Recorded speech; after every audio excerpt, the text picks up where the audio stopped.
KSL weather, we're looking for some downslope winds through the middle of the week. That's next. KSL News Time 101. It's a priority for us at this station to bring you all sides of a story and to talk about the news fairly, completely. Get all the facts and be really aware. Utah's Morning News with us, Tim and Amanda. Weekday mornings 5 to 9 on KSL News Radio.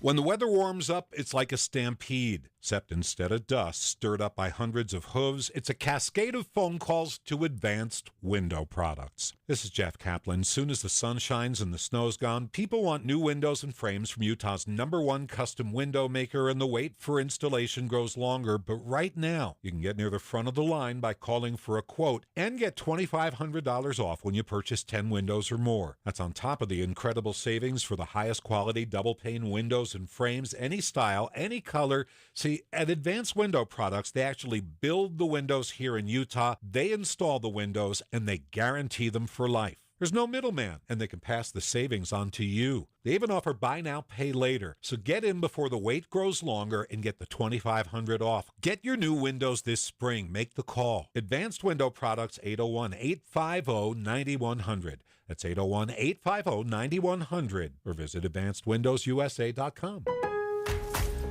Lowe's knows pros need the right tools for every job. That's why we sell the largest in-store selection of Klein tools anywhere. Find new items launching exclusively at Lowe's, like the self-leveling laser level for just $159.98.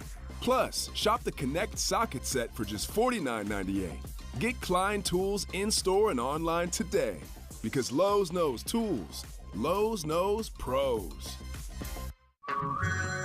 Hey everyone, it's Ted from Consumer Cellular, the guy in the orange sweater, and this is your wake-up call. If you're paying too much for wireless service, you don't have to keep having that nightmare. Consumer Cellular has the same fast, reliable coverage as the leading carriers for up to half the cost. So why keep spending more than you have to? Seriously, wake up and call 1-888-FREEDOM or visit consumercellular.com. Savings based on cost of Consumer Cellular single line 1, 5, and 10 gig data plans with unlimited talk and text compared to lowest cost single line postpaid unlimited talk, text, and data plans offered by T-Mobile and Verizon January 2024. Up to a 30% upfront bonus and 12% per year guaranteed growth for retirement. I'm Jeff Jr. with Trajan Wealth, and these are the highest guarantees with annuities I have seen in my life. When interest rates are this high, there are silver linings, and annuity guarantees are one of them. Up to a 30% bonus upfront for retirement income. On $100,000, that's up to $42,000 guaranteed in the first year. And it's because of the economy and its high interest rates. Don't let anyone, especially another financial advisor, tell you it's not true. Up to 30% upfront just for opening an account and up to 12% per year guaranteed income growth. Don't miss out. This won't last forever. If you have an old 401k, get up to 30% upfront and 12% guaranteed growth for income today. Call 801-899-7600. That's 801-899-7600. Guarantees are based on the claims paying ability of the issuing insurance company.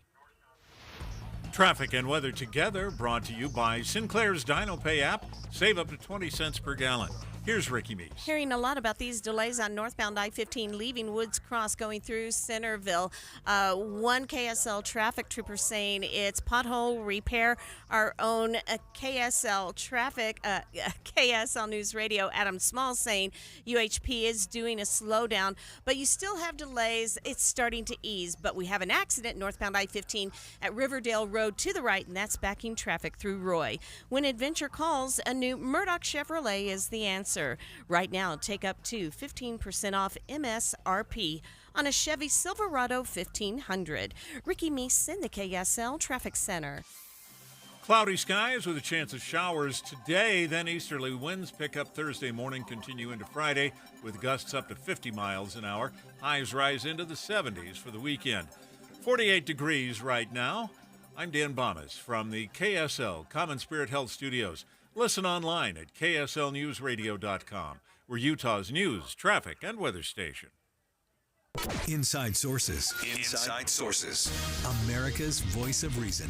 Boyd Matheson on Utah's home for elevated conversation. Inside Sources on KSL News Radio.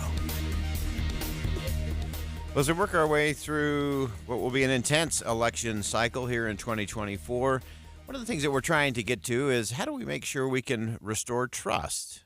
We've lost a lot of trust in elected officials. We've lost trust in the institutions of government. We've lost trust in many aspects of the media, particularly nationally. And as a result, we've also lost trust in each other. Is there a different way to get to a better solution and a better conversation? Let's begin. Think you know the news of the day? Think again with Boyd Matheson on KSL News Radio.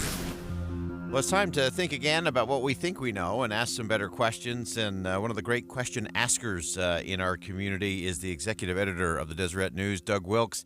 And Doug, welcome back to the show. Thank you, Boyd. It's great to be with you. You're not only the man of the hour, you're the man of every hour. So thank you. We had a great opportunity, a fascinating event yesterday down at Utah Valley University at the Gary R. Herbert Institute for Public Policy, talking about election integrity and trust in the election process, including this aspect of media. And it was just a great conversation throughout the day. So let's start kind of high level. You watched some of the panels, and then you and I were participants in a panel with Lauren Gustus from the Tribune as well. But give us kind of a high level reaction. Well, this is really an effort by some Republicans who want conservatives to kind of own the territory of trusting the elections, including Deidre Henderson, our own lieutenant governor here in Utah.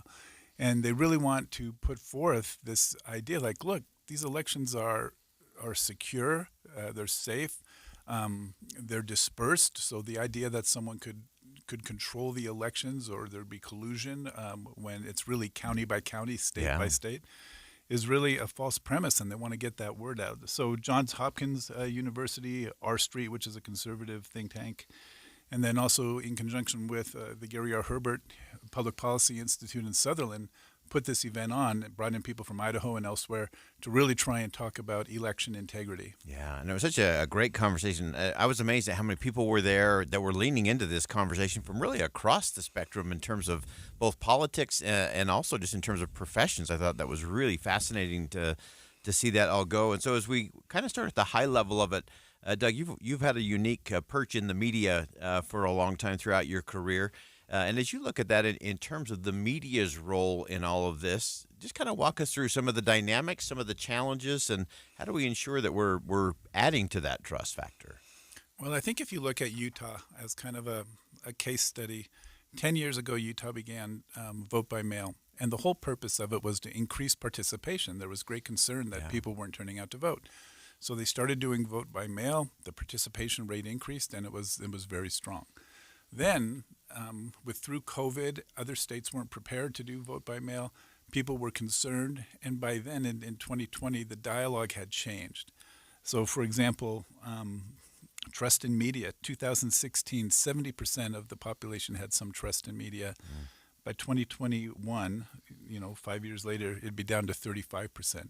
College campuses are seeing the same thing now, drops of like 50% in trust. So it's both the institutions that we're kind of questioning and some of the premises and beliefs we had before, not everyone shares. Yeah, and so that leads to, I think, what is a real challenge. And Pew Research did some interesting studies on this in terms of where we are as it relates to misinformation and disinformation.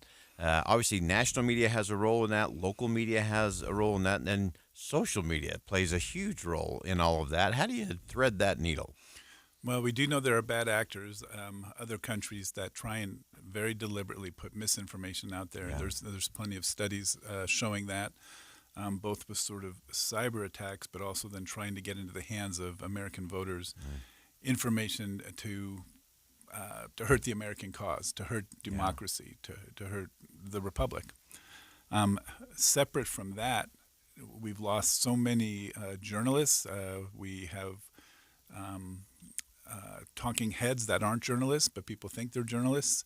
Media literacy has gone down, so it's harder for people to discern truth. So in our newsroom, we talk about, well, is it true? That's really the first question we said, and then we try to peel back what we can do to contribute to the conversation. Yeah, and I think this is an important part. I think it's an important part, especially in the local media, that there are reasons to have levels of trust. And you walked through some of the things in terms of simple things, like even making sure you've got a second source, but a second source alone doesn't necessarily mean it's a good second source. It may actually be an echo chamber. Kind of describe that. Right. So we'll get tips all the time, or we'll look at, someone will say something about an election machine, for example, and you go out and you need two sources to confirm that something is true or not true, and even that might not be enough, right? You really need to dig in. But sometimes there is an echo chamber, meaning you might talk to 2 or 3 people, but they're coming to you with all the same information from the same place. Yeah. So even though you might be talking to different people, it might still only be one source. So you have to get to the bottom of it. Yeah. I want to get into this area that I thought was one of the really big aha moments yesterday. And you described it in terms of both within a newsroom and obviously in our communities and in society, that when we get to this area of contempt, it becomes harder and harder to actually get to the truth. Right. So media, some of the criticism of media, a lot of the criticism is deserved, right? Because sometimes, national media is different than local media, but they express contempt for a candidate and even contempt then for those who support the candidate. So, for example, if half the country supports Donald Trump and half the country supports Joe Biden, can you really afford to have contempt for half the country? So what became clear to me, particularly during the Iowa caucus, the Republican voters had a choice. They had Nikki Haley. They had many different candidates they could choose from, and they overwhelmingly chose Donald Trump. So given a choice, they chose Donald Trump. So we began saying, look, we're not going to look at the candidate anymore. We want to look at those making the votes, those who are really thinking, what are the pain points they're trying to solve? And we hear things like, well, Trump's a fighter for me, or, the Democrats have a message, but all I want is to be left alone. I've heard that a lot. Yeah. So people are trying to figure out how to best live their lives. And then you can go into the issues of whether food prices are too big or whether you have a job or don't have a job, upward mobility, which you've talked a lot about. Yeah. So we're really focused on the electorate. Yeah, and I think that's such an important thing for all of us to think through, that whole area of contempt, that someone isn't just wrong, they're wrong and evil, or they're wrong and ignorant, or wrong and stupid, or whatever it may be, because that prevents us from listening. It prevents us from asking better questions. I wonder why she thinks that's a great idea. I wonder why he thinks that's good policy.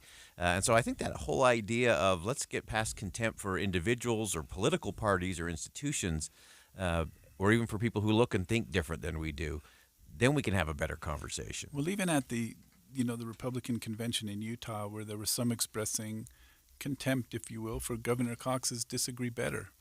Well, how can you have contempt for disagree better, right? We talked to a lot of the candidates come into our editorial board, and some are very desirous and wanting to work across the aisle. Others are saying, no, we need a line in the sand. It's our way or the highway. Our way is the right way. Voters can decide who to send to Washington and what to do.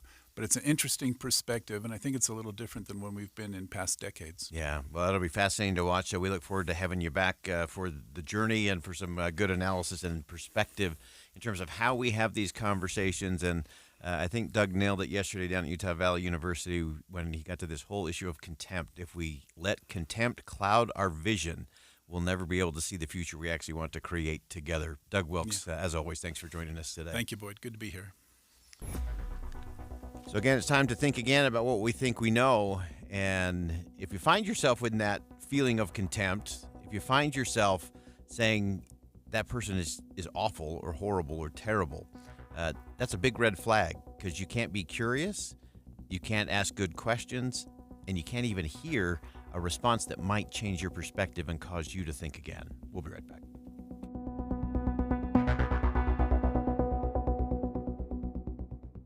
Think again on Inside Sources with Boyd Matheson. Held over due to popular demand, this is your opportunity to save up to 40 to 80% on a hot tub or swim spa. This weekend only, Friday through Sunday, Mountain America Expo Center, Sandy.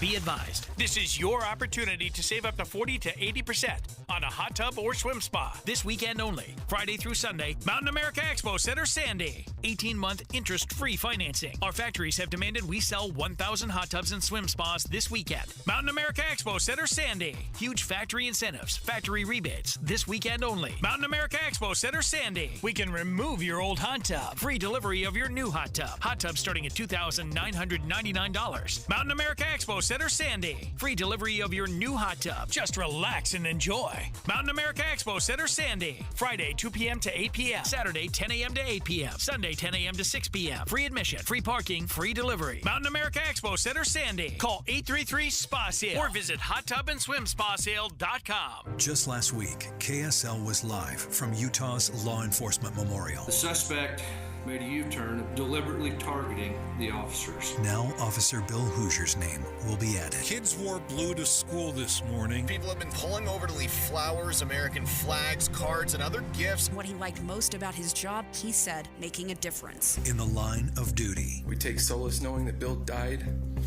a hero. All this week on KSL News Radio. What was that? That is business phone bliss with the Ooma Cloud phone system. It handles all our voice, video, and messaging needs. You sound very... Calm, I am. Ooma has everything I need to run my business more efficiently, like virtual receptionist, call routing, and video conferencing. And it starts at just $19.95 per month per user, plus taxes and fees. Ooma. Nice. Find your business comm at ooma.com/radio. We see a lot of news about teens vaping, but teens see something else. Videos on social media that glamorize it and downplay the dangers of nicotine. How can parents talk so kids will listen? Use facts. 1. Nicotine can rewire teens' brains. 2. It can make teens more anxious. 3. Changes to the brain can be permanent. So even when it hides behind a new look, nicotine is brain poison. Go to undo.org for more. Hi, this is Doug Wright. It's an important time of year. A very special event is coming up, and you do not want to be found wanting on Mother's Day. Think of all the wonderful things those special women in your life do for you. It's time for you to take her to Ruth's Chris Steakhouse. And of course, there are two choices. There's Hotel Park City, and there's downtown Salt Lake City at 275 Southwest Temple. Mother's Day at Ruth's Chris Steakhouse is something extra special, so make sure you have your reservations now. And of course, a gift card is an ideal way to show your appreciation for dear old mom, that special lady in your life, on Mother's Day. And let's talk about the food for just a moment. Oh my goodness, the steaks are incredible. The fish is remarkable, and other dishes as well, the desserts and so much more. It's waiting for you at Ruth's Chris Steakhouse. Progressive presents 10 things on a plumber's to-do list that are harder than getting a small business insurance quote. Waking up for 5 a.m. plumbing disasters, finding out why water is pouring from the ceiling, replacing a pipe in a home from the 1800s, then dealing with invoices or your awkward apprentice or that really weird smell, and then there's breathing and eating and, of course, clogs. But the easiest thing on any small business owner's to-do list? Seeing if you could save on the business insurance that's right for you. Get a quote in as little as 7 minutes at ProgressiveCommercial.com. Progressive Casualty Insurance Company. Coverage provided and serviced by affiliated and third-party insurers. Without the ones like you, who work tirelessly to keep things running, everything would suddenly stop. Hospitals, factories, schools, and power plants, they all depend on you. No matter the weather, emergency, or time of day, you're the ones who get it done. At Grainger, we're here for you with professional-grade industrial supplies. Count on real-time product availability and fast delivery. Call, click Grainger.com, or just stop by. Grainger, for the ones who get it done. Common Spirit Health. Hospitals, clinics, and caregivers all connected to advance healthcare in Colorado, Kansas, and Utah. Healthcare with human kindness is here. Hello, human kindness. With the 3 things you need to know this hour, I'm Dan Bomas. First, Granite School District planning to ban mobile phones in classrooms. Second, Utah's reservoir levels are close to 90% statewide. And third, the FDA says the cicadas that emerged this year are perfectly safe to eat. One chef is recommending recipes from tempuras to casseroles. Right now, 48 degrees in Salt Lake, and back to Inside Sources on KSL News Radio. Boyd Matheson divides rage from reason on Inside Sources. Welcome back to Inside Sources here on KSL News Radio. It's great to be with you today. As always, I am Boyd Matheson. And of course, as the clock continues to tick forward towards the first Tuesday in November, elections are heating up. A primary election coming up here, June the 25th. And one of the races that we're keeping our eye on, of course, is the 3rd Congressional District. And we're really thrilled to have joining us on the program today one of those candidates who is on the primary ballot, Stuart Pay. And Stuart, welcome to the show. Hey, good afternoon, Boyd. It's great to be on with you. Wonderful. As we get started today, I wanted to first just start with just a little bit of your backstory. Help us understand why this race, why now? Sure. So, I grew up in the 3rd Congressional District, went to high school there. I've lived my whole life there. And I look at where our country is today, and it is not moving in the direction that I think most of the people in the 3rd Congressional District want it moving in. I think they want conservative values and conservative ideas pushed forward. And so I got in the race because through 12 years in the military, including a year in Iraq, 20 years practicing law here in Salt Lake City, and also as the Utah County Republican Party chair, I've developed the breadth and depth of skills that I believe will allow me to go to Congress and deal with some difficult situations and difficult people to get our country back on track. And that's why I got in this race, and that's what I'm running to do. Yeah, as you've been out and about, and you've been in and around the political circles for a few years now, and so people have gotten to know you in that. What have you gotten to know about the voters in the 3rd District over the course of the campaign thus far? So I think they're focused on the problems we see in Washington. They're focused on federal spending that's out of control. They're focused on immigration that is tearing apart, that is causing many issues throughout our country. And they're focused on national security issues, things like Ukraine, Israel, and, the other threats we have to the United States of America. Yeah, so important. And we're going to go to a little bit of a breaking news sound. That's what we play when there is breaking news. And Stuart, I understand you do have a little bit of breaking news as it relates to a key endorsement in this 3rd congressional race. That's right, Boyd. Thank you. I'm excited to share with you that I have earned Senator Romney's endorsement in the Republican 3rd Congressional District primary. I'm very pleased and proud to have his endorsement at this time. And I look forward to continuing the great representation the 3rd District has had for many years under John Curtis. Like I said a minute ago, I'm a conservative that wants to govern, who wants to get this country back on track, and I will be a serious, substantive, responsible legislator. And that's why I'm running, as you asked a minute ago, and I believe that we've seen a lot of effective people in Congress, and Utah needs those types of people, and that's the type of person that I'm going to Congress to be. Yeah, and that is an important piece of news there coming out of Washington today, that Utah Junior Senator Mitt Romney has endorsed Stuart Pay in the 3rd congressional race. You can actually see the full statement from Senator Romney. You can go to KSL.com. That will be posted there.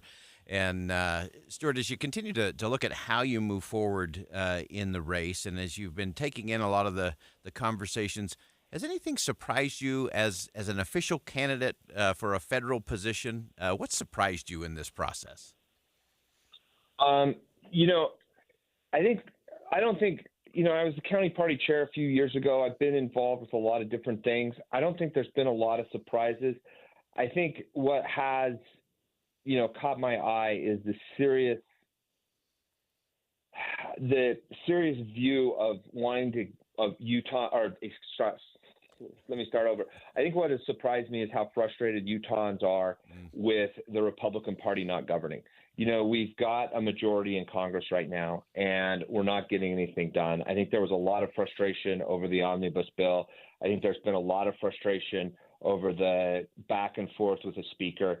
I think Republicans in Utah are can-do people, and they want to see a can-do Congress, especially when the Republicans are in charge.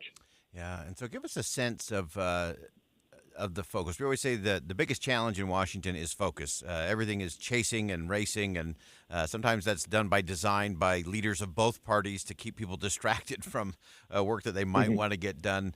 Focus always precedes success, especially when it comes to Congress. So what will be the focus going in? First day, on the job, on the floor of the House of Representatives. What does that look like? What's the first message? Sure. So I've already actually started that process. A couple weeks ago, I went back and met with a couple of congressional members who are veterans, and I asked them a question very similar to the one you just asked me, Boyd. And, I think the first thing is building coalitions and building relationships so we can get things done. I think, you mentioned, the chasing and, trying to keep people's eye off the ball. I believe if you build teams and you build coalitions as a group, you can keep your eye on the ball and you can work on issues that really matter. Those include spending, immigration, and national defense, which are huge issues for our country right now and things we need to deal with immediately. Yeah, no question. And as you look at your experience as a Utah Army National Guard, someone who spent time in a war zone in Iraq, give us a sense in terms of the lessons there and what you'll take to Washington as a result of that. Sure. I think there's a couple things. I think, a generation ago, 76% of the members of Congress had served in the military. Today, it's only 18.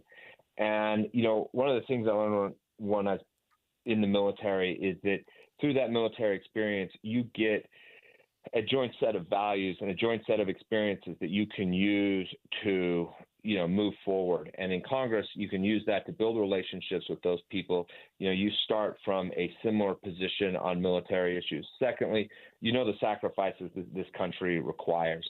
We've had far too many men and women spend far too much time in foreign countries. And I think it's because maybe our leaders didn't realize the sacrifice that takes up and what it means. On the other hand, we also realize that there is a time to fight. There is a time to protect our freedoms. And we understand what needs to be done to prepare for those. And I think sometimes readiness and training and things like that aren't a good enough focus for Congress. And then final question for you. This is a question I've asked everyone from people running for president of the United States down to the local county commission. I think it's the most important question. And as you've experienced, Stuart, you know that campaigns are rough and tumble and hard and exhausting and exasperating. And what is it? Of course, everyone's trying to win. Everyone expects to win. What would make all of this worth it, even if in the end you didn't win? Boyd, like I say, I took an oath to uphold and defend the Constitution a long time ago. And I have always taught my kids that being an American has duties and responsibilities. And, that for me, it flows from my time in the military on down. And they've already watched this process. They've already learned a lot. They've learned, like you say, how hard it is, how tough it is. And they've learned that we have to sacrifice for our country. They've learned that the principles in the Declaration of Independence and the Constitution aren't free. They aren't just there for anyone's taking. They have to be fought for. They have to be cultivated, and they've realized what it takes to do that, and they've seen me do it now, and I hope that it instills in them a similar sense of duty to do that throughout their lives. Great perspective. Stuart Pay, running in the 3rd Congressional District. Stuart, thanks for joining us. I'm sure we'll have you back on as we march towards June the 25th and that primary for the 3rd Congressional District. Thanks for joining us today. Hey, thank you, Boyd. Have a great day. All right, again, that's Stuart Pay, part of that 3rd Congressional field, a big field there for the June 25th primary. And as he said, news breaking today that Senator Mitt Romney has endorsed Stuart Pay in that 3rd Congressional race. And you can find that statement from Senator Romney at KSL.com. And we're going to go ahead and step aside for some bottom of the hour news. More Inside Sources coming up next. Stick around. We'll be right back.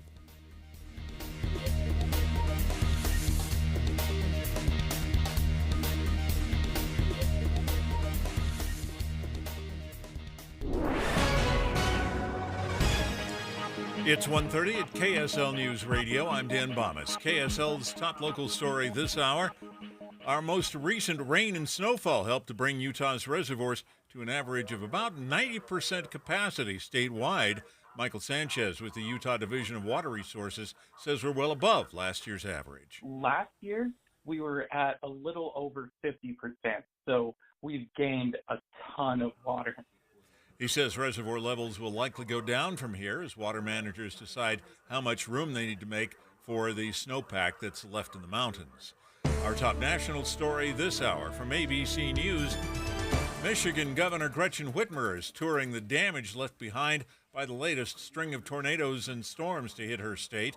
In all, 11 states reported a total of 40 tornadoes. Forecasters say more are on the way. The roof was ripped off a FedEx building near Kalamazoo, and about 50 people were briefly trapped inside. Your money at this moment, the Dow Jones average up on the day, 163 points right now. The NASDAQ, though, is down 31. And our KSL weather. We're looking for some of those strong downslope winds tomorrow and the next day. And that's next. KSL News Time, 1:30. Here's a way to get breaking news updates anywhere you go. At the store or in a work meeting, you can get breaking news on your phone. You can quickly read it, swipe, or click for more. It's super discreet, super fast. That's the app for KSL News Radio. Now's the perfect time for you to check out Hercules Credit Union Gold Tier Checking. There's a new promotional rate, 4.25% on your balance in your checking account. That never happens. Earn points every time you use your debit card, up to 3 times points on certain categories like your groceries. All these points can be redeemed for cash back, travel, gift cards, free credit monitoring as part of your Gold Tier Checking at Hercules Credit Union. So important. They're there for you, not just for transactions. They're there for a relationship and for your education to make sure that you are on the right path to continue to grow stronger. They've been growing stronger together with members in their community since 1946. You can find their locations in Taylorsville, Harriman, Riverton, or Salt Lake City. Or as always with Hercules Credit Union, you can just find them online at HerculesCU.com. That's HerculesCU.com. Hey everyone, it's Ted from Consumer Cellular, the guy in the orange sweater, and this is your wake-up call. If you're paying too much for wireless service, you don't have to keep having that nightmare. Consumer Cellular has the same fast, reliable coverage as the leading carriers for less. And for a limited time, new customers receive their second month free when they sign up and use promo code MONTHFREE by May 31st. So why keep spending more than you have to? Seriously, wake up and call 1-888-FREEDOM or visit consumercellular.com. Taxes, fees, and other third-party charges will apply. See website for additional details. Febreze. So my home is also my office. And before I can focus, every room's gotta be clean. That means tidying up, then spraying my Febreze Air Mist. Ooh, that's fresh. Febreze Air Mist scents are all high quality. They fight any weird funk, and they give my air an instant boost of freshness. So not only does my home smell good, I feel good too. After I Febreze, it's time to start my day. Breathe happy, Febreze, la la la la la. Tim Jr. here from RGS Exteriors. I want to tell you about our famous "You Don't Need a Warranty" warranty. That's right, it's a warranty you don't need, but we give it to you anyway. Let me explain. Most warranty problems for siding, gutters, and windows are caused by not installing stuff right in the first place. If you rush the work, cut corners, or use subpar materials, you're just begging for problems later. At RGS Exteriors, we don't tolerate careless workmanship. We slow down, focus on every detail, and use only the best materials. We prevent warranty work by doing the job right in the first place. That's why the 10-year everything guarantee we give you is also known as our "You Don't Need a Warranty" warranty. We absolutely will be there if you need to use it. But honestly, you probably will never have to. Done right the first time. That's the RGS way. For siding, gutters, and windows, call 801-280-3110 or visit us at rgsexteriors.com. Traffic and weather together, brought to you by Sinclair's Dino Pay app. Save up to 20 cents per gallon. Here's Ricky Meeks. Pothole paving is taking place on I-15 in Davis County, and that is what's causing your rolling slowdowns right now. They've moved from Centerville into Farmington on northbound I-15. If you're on the Salt Lake County freeways, you are good to go. Full steam ahead for Train Day at This Is the Place, Heritage Park, this Friday. Experience a fun-filled day with trains commemorating the first transcontinental railroad and Golden Spike. Visit thisistheplace.org. Ricky Meese in the KSL Traffic Center. Our weather will be cloudy with a chance of showers today, then easterly winds pick up Thursday morning, continue into Friday, with gusts up to 50 miles an hour possible. Highs rise into the 70s for the weekend. Right now, 48 degrees, I should say, from the KSL Common Spirit Health Studios. Listen online at kslnewsradio.com. We're Utah's news, traffic, and weather station. Inside Sources. Inside Sources. America's voice of reason. Boyd Matheson on Utah's home for elevated conversation. Inside Sources on KSL News Radio.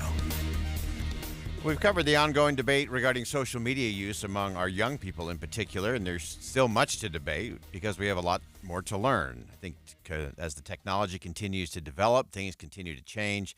I think one of the important things is that parents don't have to feel powerless in their kids' social landscape. Social media and smartphones are not a requirement for children. I think that's an important message.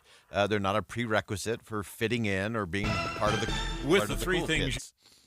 We don't have to especially wait for Congress to fix this because that is an eternal wait in many instances. So we want to get to some practical tacticals in terms of what it looks like and what we should be looking for and who we should be looking to when it comes to all of this. Stephen Kent is the media director of the Consumer Choice Center. He's also the author of How the Force Can Fix the World, Lessons on Life, Liberty, and Happiness from a galaxy far, far away. We're just waiting for Stephen to get back on the line. Had a little technical glitch there. And one of the things that he lays out in his piece at Reason.com is that so many parents are just feeling so hopeless and so helpless when it comes to their kids and social media. And they don't have to feel that way. They feel like they don't have any options, that they just have to give up and give in because they don't want to be that parent. Nobody wants to be that parent. And again, it's a great piece at Reason. You can check it out at Reason.com. And I think we got Stephen on the line now. Stephen, welcome to the show. Hey, thanks for having me on. So let's dive right into this. We talk about how many parents just feel like they've got no options in terms of what they can do because of the pressure that they're getting. A lot of the pressure from their own kids and from other kids. They don't want to be the bad parent. But then also we have Congress kind of swirling around the outside but not really doing anything. What should we be thinking about? How should we be looking at this? Well, my perspective as someone who works at the Consumer Choice Center, where we believe very much in giving, consumers of technology products and anything on the market the ability to choose for themselves rather than have the government do it for them. But also as a parent of a 13-year-old daughter who I think is very much in the crosshairs of a lot of not just like tech companies, but also bad cultural movements who, she shouldn't be engaging with. I don't really want her to be on social media, and we've raised her as such. But my staunch belief is that parents do still have the power, the authority, and the ability to choose how things are going to be handled in their individual households. And we shouldn't look to Congress just yet to legislate on this issue with things like the Kids Off Social Media Act from Ted Cruz and the Kids Online Safety Act from Senator Mark Blumenthal. Yeah, and so as you look at some of these, one, I love the title of your piece in Reason, Don't Co-Parent with Congress. That's really bad strategy because parents do have that, and I think part of what you do at the Consumer Choice Center is get to some of those choices. So let's go through some of those. You point out several of these in your piece at Reason, but give us some of the things that parents should say, okay, I can immediately go down this path, or I can use this technology or this approach that might get a better result. Absolutely. So I was really excited when I found out that there are already a ton of products on the market that are useful for parents and families like ours, where we are not going all in on social media and smartphones in our household until our daughter is, at least nearing the end of high school. One such product is the Bark phone. The Bark phone is a nerfed Android device in the sense that it is an Android phone so that your kid can enjoy the social credit of having, what looks like a smartphone. But it is completely permission-based from front to back, and everything that happens on it has to be approved by the parent managing it on their own device. If the kid wants Google Maps, it has to be requested. If the kid wants TikTok, it has to be requested.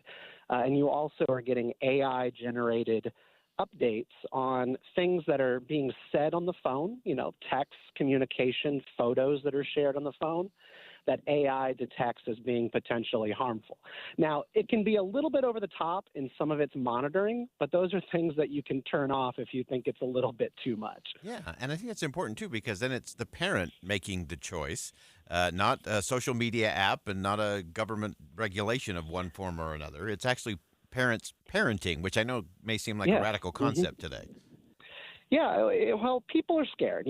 Technology is moving really, really fast, and I think a lot of parents are just completely gobsmacked by the time and the technical understanding that it takes to manage some of these devices. We struggled to set up the Bark phone for a couple of days, and we're millennials. My wife and I are about 34. And we struggled, but we figured it out. It wasn't that hard. Technical service can help you through it, and you set up the device. And then there are also competitors on the market to the Bark phone. There's Trumi, there's Pinwheel, there's Gab phone, and those phones don't even allow for parents to get their kids onto social media. So those phones are designed to prohibit social apps of all kinds, and even if the parents change their mind, they don't accommodate it. So there are ways that your kid can move around town, and you can keep track of where they are. You can make sure they're not engaging with strangers or sharing dangerous materials and text messages. But then you can also just, make sure that they've got the kind of device they need to move through the modern world and learn their way. Yeah, and I think that's the important thing is to help them figure out how to navigate that while having some good guardrails there that, again, are done by choice, not by chance. One of the things that you mentioned in your piece that I don't think a lot of parents even think of, they're worried about a lot of the sites and the algorithms and that, but a lot of them aren't even thinking about what kids are picking up just off of Spotify or music apps.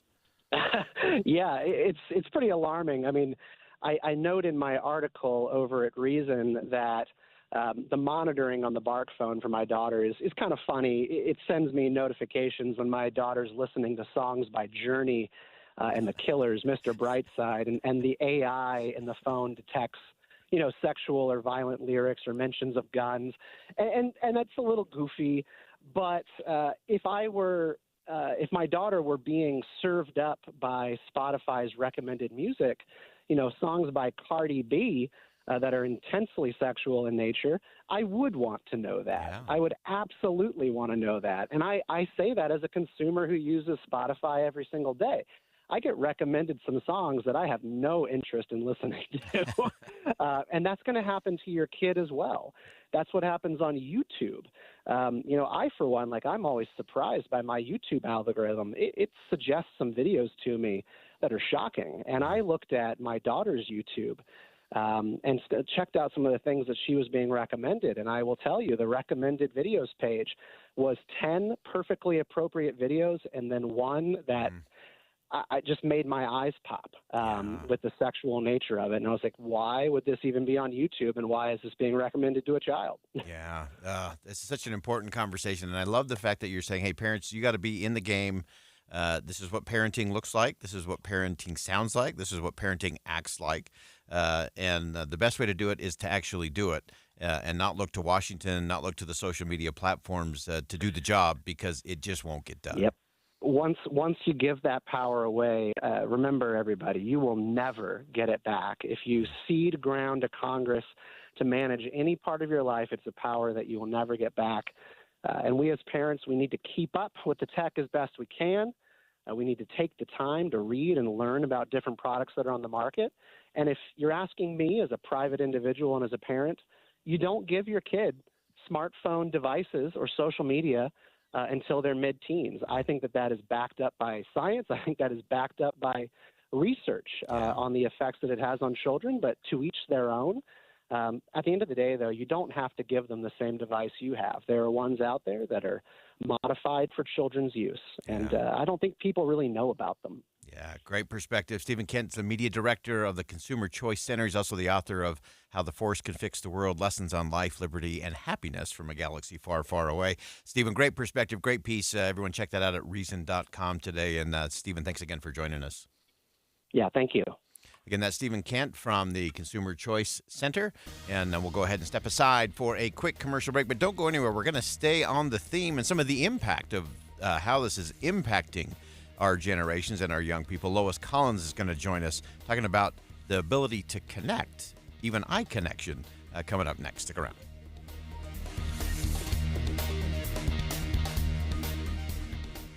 Guys, are you ready to give up because you think you've tried everything and you're still dealing with loss of energy, poor sleep, weight gain, and even ED?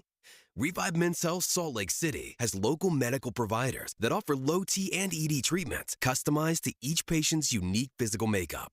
By working with a specialized compounding lab, personalized treatments are guaranteed, even when generic pills and supplements haven't worked. It all starts with your free comprehensive exam and consultation. Availability is limited. Book today, and for this month only, Revive offers qualified patients a free 1-month supply of personalized ED medication, plus a free ED treatment producing immediate results. The experts at Revive Men's Health Salt Lake City will work to provide the right treatment for you so you can show up as the best you in all aspects of your life.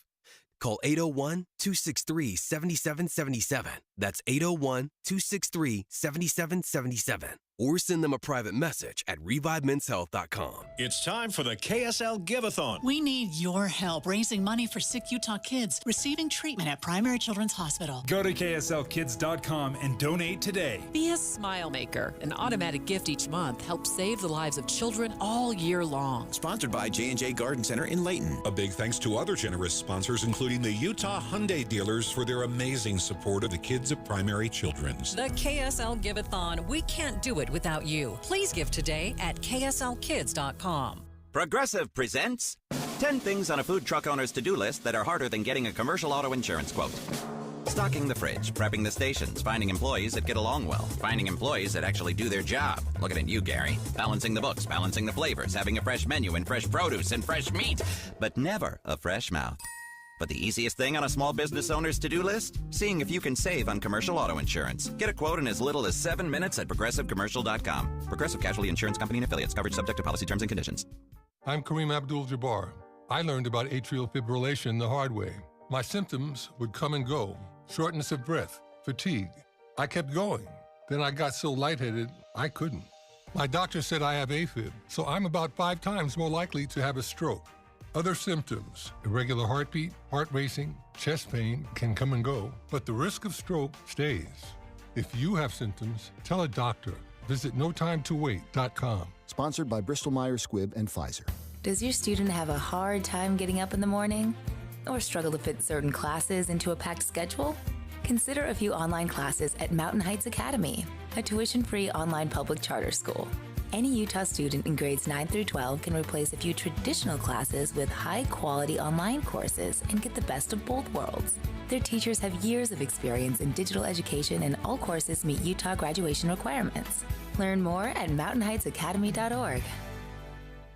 The IRS is the most powerful collection agency on earth, and if you owe back taxes, the news isn't good. The IRS is raising the interest rate it charges on unpaid taxes, and further rate hikes are expected. Most people don't know it, but the IRS adds interest charges to your tax debts daily. So if you owe the IRS today, you'll owe even more tomorrow. And it doesn't stop until you get right with the IRS. The good news is getting right can start with one phone call to Optima Tax Relief, America's #1 tax relief firm. Optima's tax professionals specialize in the Fresh Start Initiative, a powerful IRS program that can save you thousands if you qualify. In fact, the experts at Optima have resolved over $1 billion in tax debt for their clients. Call now for a free consultation. Call 800-343-6460. 800-343-6460. 800-343-6460.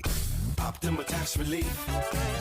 Some restrictions apply. For complete details, please visit OptimaTaxRelief.com. The KSL News Radio Movie Show comes to My Hearing Centers this Friday from 10 to 1. But first, discover what My Hearing Centers can do for you. My Hearing Centers uses advanced technology to diagnose and treat hearing loss. These comprehensive evaluations determine the best treatment options. Then enjoy lifetime support with regular check-ins, cleaning, and maintenance. Call My Hearing Centers at 801-701-1629. 801-701-1629 for more details. My Hearing Centers has offices from Ogden to St. George. Any Hour Services can help unclog any drain in your house, whether you have a backup, a clog, or a slow drain you want fixed. Call Any Hour Services or visit anyhourservices.com.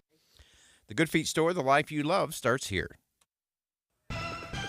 With the 3 things you need to know this hour, I'm Dan Bomas. First, Utah's reservoir levels are close to 90% this spring. Water managers say that's about as full as they're going to get. Second, the governor of Michigan getting a look at tornado damage in her state with more heavy weather expected. Third, precious artwork that had been hidden for decades is going on display at the Utah Museum of Fine Art.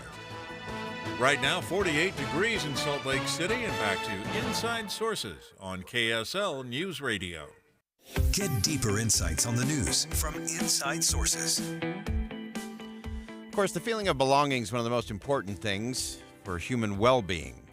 We know that not just through the course of the pandemic, but throughout all history, isolation, lack of connection, that fear of being able to reach out can inhibit all kinds of personal development, rob us from all kinds of rich experiences, and most important, the connections that make life really worth it. Fascinating piece by our good friend Lois Collins, who does special projects, family issues for the Deseret News, and has a great piece about connection and Gen Z in particular. And Lois, always great to have you in studio. Give us a sense in terms of where are we, especially with Gen Z, in terms of this ability to really connect. So survey, it's an international survey, and I focused primarily on the United States in my reporting. So anybody who wants to look further can look at the actual survey. It's called the Relate Project, and it's all about relating. It's done by a Christian group called Young Life, and they surveyed all these kids about family relationships, about how they feel about themselves. And I think two things really jumped out at me in this. The first is that kids really love their families. And when I say kids, they talk specifically to those 13 to 24.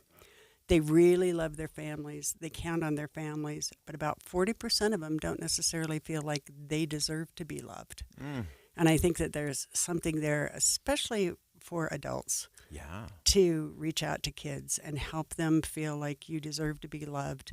We love you. God loves you. You're worth it. Yeah.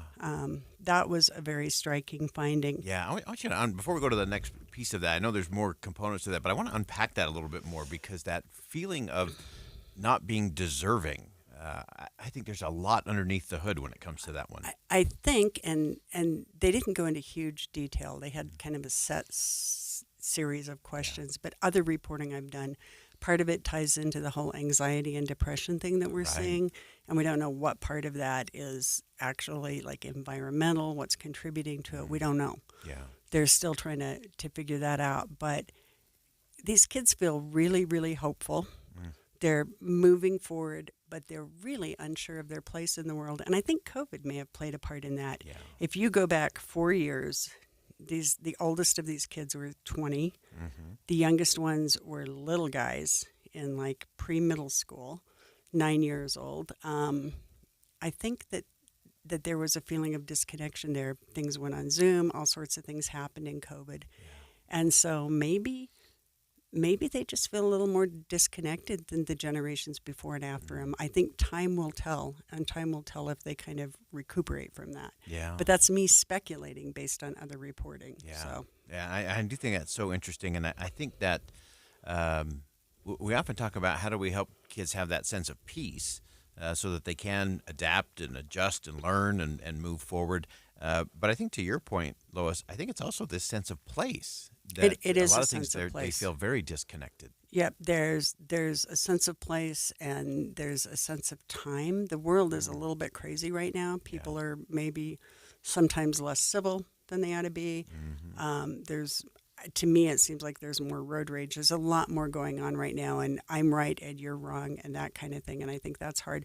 But one of the things that was really important in this that goes to your point is that adults are so important, but it's important to have adults who are not just family members. Right. So the survey found that kids turn first to their moms. They also, at least half of them, turn to their dads as well. So dads are not left out, but about 2/3 to 3/4 of them say mom is their go-to if they need advice, which kind of makes sense. Yeah. Moms tend to be more apt to be home with them, it's just different. It's a different dynamic without taking anything away from dads.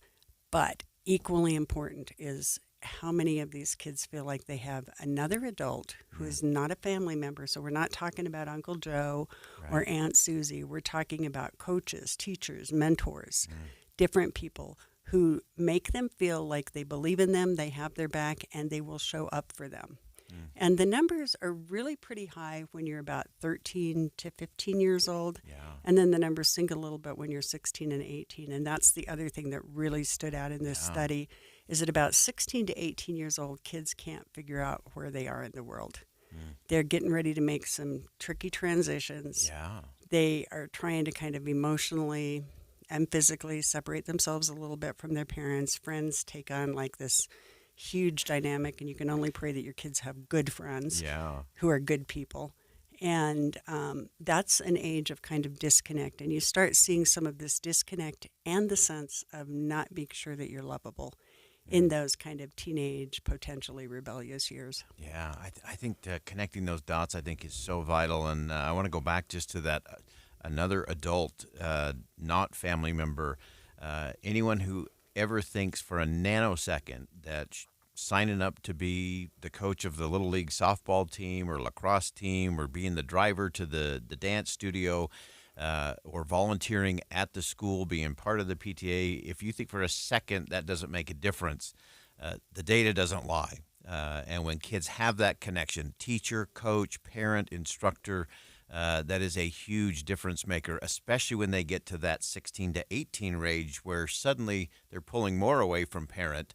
And I think that disconnect, if they don't have another adult in the room, so to speak, that they can trust and turn to, that's where a lot of that displacement, I think, begins. Even the guy in the driveway who's working on, fixing a car, who sees a kid who looks kind of interested going by, you can wave him over and say, hey, do you know what this is? Do you know? I mean, you just look for ways to connect with kids so that they feel, I think, primarily seen. If you reach out to them, I had a whole group of kids. I grow tomatoes, and I don't eat tomatoes. I just grow tomatoes, baby tomatoes. We're gonna have a whole separate show about that. I had a whole group of kids though that would, as they go by, it was kind of a joke in the neighborhood that they go by and I'd toss a cherry tomato into their mouths, and it was just kind of this thing we did. But they knew that I saw them and that they mattered to me in this stupid small way. So not all of us are going to be coaches or teachers, but you can all find a stupid small way to show up for kids. Yeah, and in many cases, just asking them a question about what they're doing. If you know they're in the school play, if you know they're going to a different school, you know they're starting some new activity, a specific question from an adult, I think is so powerful. Often it's more important and more significant than just a statement of praise of, hey, good job, way to go, giving them a chance to share. As long as you listen to the answer and you don't use it as an excuse to interject constant advice. Yes. So seriously, it's so simple. exactly. I do this all the time where I'm like, what do you think about this? Because here's what I think. Yeah. It's not helpful. That's right.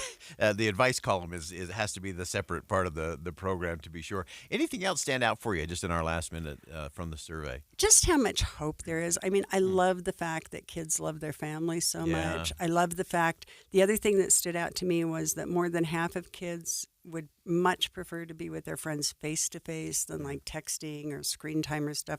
Although I will say observationally that once they're face-to-face, they may all be on screens, but at least they're talking to each other and they're engaging face-to-face. And that's something else that as adults we can do is engage face-to-face with young people. Yeah, nothing more important. Lois Collins always gets us down to the essence of the issues. And this is a great piece. You need to check this out at Deseret.com. Again, connection matters to Gen Z, but they're not sure they deserve love. That's something that is one of those big red flags we all should be concerned about. We all should be thinking about. And most important, it's something we all can do something about to help those young people feel like they do have a place, that they do belong, that they are loved, and that they are lovable by the interest we take in them and the opportunities we provide them to share what their world looks like makes all the difference in the world. Lois Collins, as always, thanks for joining us today. You bet. All right, that's going to wrap it up here for hour number 1 of Inside Sources here on KSL News Radio. If you missed anything thus far in the show, you're going to want to go back, go to kslpodcast.com. You can hear all the segments of the show. We post those later on in the afternoon today, so you can go back to all of our extraordinary guests and re-listen. It's what I do because I learn so much from each of our guests on this show. You can go do the same. Well, we're going to step aside for some top-of-the-hour news. Big hour number 2 coming up next, so stick around. We'll be right back.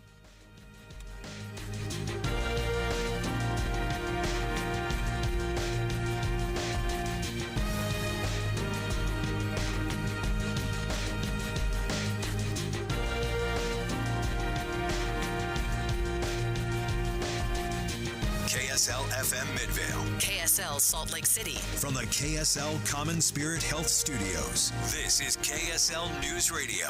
Utah's news, traffic, and weather station.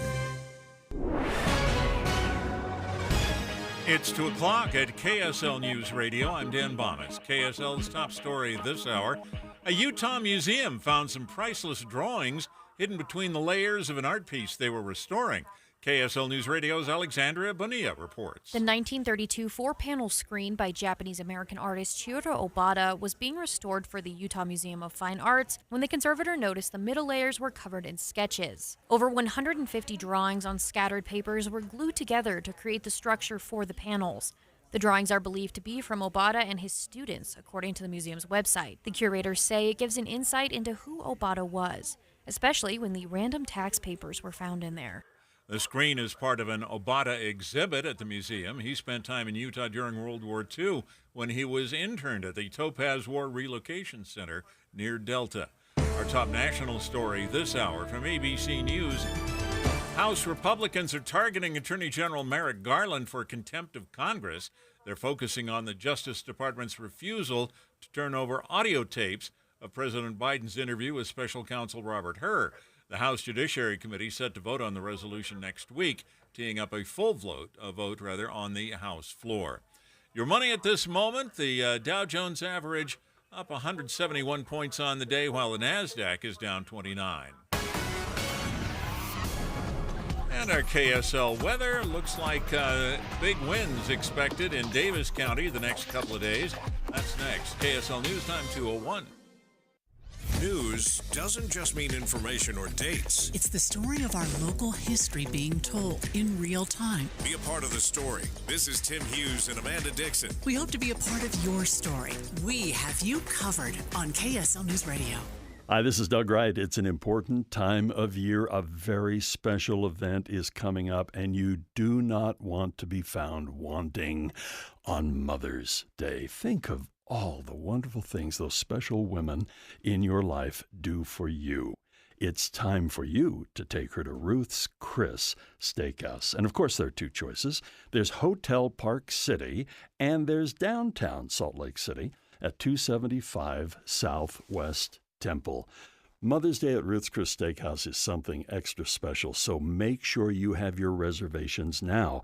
And of course, a gift card is an ideal way to show your appreciation for dear old mom, that special lady in your life, on Mother's Day. And let's talk about the food for just a moment. Oh my goodness, the steaks are incredible. The fish is remarkable, and other dishes as well, the desserts and so much more. It's waiting for you at Ruth's Chris Steakhouse. Derek Overstreet, founder of the New Millennium Group. We're a financial planning firm. Listen, we're fiduciaries. We have advisors standing by right now to take your call. That's 888-999-6370. 888-999-6370. The reason you're going to want to call is we're going to help you retire 3 to 5 years before you thought possible. Now, imagine how that would be if you could actually retire 3 to 5 years sooner than your plan was. The way we do this is by putting together a step-by-step plan, taking into consideration any rental properties that you have, any pension income that you have, your Social Security. Listen, we put that all together for you in writing. It will allow us to build your income based on inflation. You know, inflation has been rapidly rising. You and I both need a plan that whatever we start out our income at, in 5 or 10 years, we're going to need 40% more income. So if you're one of those people listening and you'd like a plan in writing, give us a call at 888-999-6370. That's 888-999-6370, or go to utahsfinancialplanner.com. The news on vapes talks a lot about the technology and teen use, but parents need to know more about the dangers of nicotine. So know this. 1. Nicotine is a poison that can rewire teens' brains. 2. It can increase mood swings. 3. It can limit attention and learning. So even when it comes in new tech, nicotine is brain poison. Go to undo.org for more. What was that? That is business phone bliss with the Ooma Cloud Phone System. It handles all our voice, video, and messaging needs. You sound very... Calm? I am. Ooma has everything I need to run my business more efficiently, like virtual receptionist, call routing, and video conferencing. And it starts at just $19.95 per month per user, plus taxes and fees. Ooma. Nice. Find your business calm at ooma.com/radio. Traffic and weather together, brought to you by Sinclair's DinoPay app. Save up to 20 cents per gallon.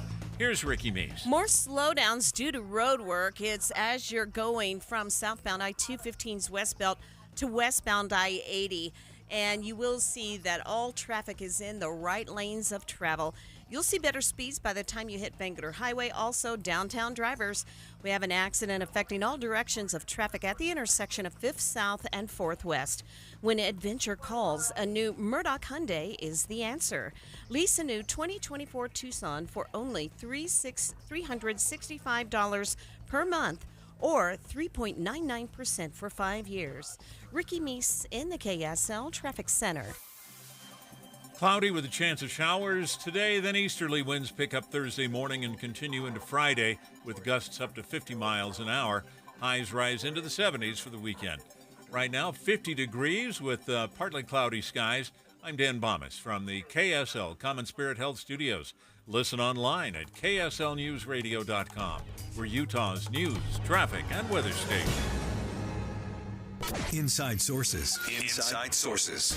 America's voice of reason. Boyd Matheson on Utah's home for elevated conversation. Inside Sources on KSL News Radio. Well, we talk a lot about Congress, what is and isn't happening there. We look at the battles. We often look at those battles as simply left and right or Democrats versus Republicans.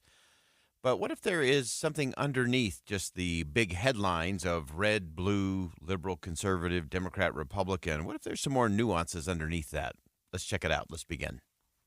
Think you know the news of the day? Think again with Boyd Matheson on KSL News Radio. Well, it is time to think again about what we think we know as it relates to Congress, and that there's many more nuances to the way some of these caucuses and these alliances and these relationships form on both the left and the right. Our friends at 538 have done a deep dive into all of this, looking at these quiet caucuses. Kaylee Rogers, a political reporter at 538, award-winning work, focuses on the intersection of politics, technology, and science. And Kaylee, welcome to the show. Thanks for having me. This is great work by you and the whole gang there, I think, at 538, looking at some of the subtleties of some of these alliances, these little quiet caucuses. I want to know first, sitting in the room as you all decided you were going to go after this, what was that conversation? What were you suspecting going in, and then what did you actually find? Right. I mean, my colleagues, this was sort of their brainchild where they had this idea of, we know about the sort of formal caucuses, the Freedom Caucus, the Blue Dogs. We kind of know about these general alliances within Congress. But when you look at their votes, do they always vote together? Some of the time, most of the time? What does it actually show when you look at their behavior, not just their sort of stated allegiances? And so we thought, well, we could do that. We're pretty good with data. And so we figured out a way to pull it and compare that those votes. And what we found is there's sort of outside of those formal caucuses, there's sort of, as we called it, quiet caucuses, where certain groups in the House tend to vote together more of the time than other groups, and they're not always aligned the way that you might think. Yeah, and I love that. That think again moment is always really powerful. I often found that being a chief of staff in the Senate, that there were some of these that wow, these two people vote alike a lot. They may vote for different reasons, but they end up being much more similar and a little surprising. So let's dig into those. Some of those that you found that did tend to vote alike, again, regardless of the kind of the rhetoric around all of that. But let's go through a couple of those. Right. I mean, one of the big headline ones is we called them the far-right obstructionists, and a lot of those individuals are who you might expect, members of the Freedom Caucus, these sort of further far-right members of the House that really are not only not going along with what the rest of their party is doing, but in particular is very anti-establishment. So they're more likely to vote against amendments that their party is in favor of. They have kind of more of a far-right stance on certain issues like foreign policy. And so a lot of those members were kind of who we expected, 33 members of the Freedom Caucus, 30 members of the Republican Study Committee, which is kind of the committee that's sort of every member of the Republican Party.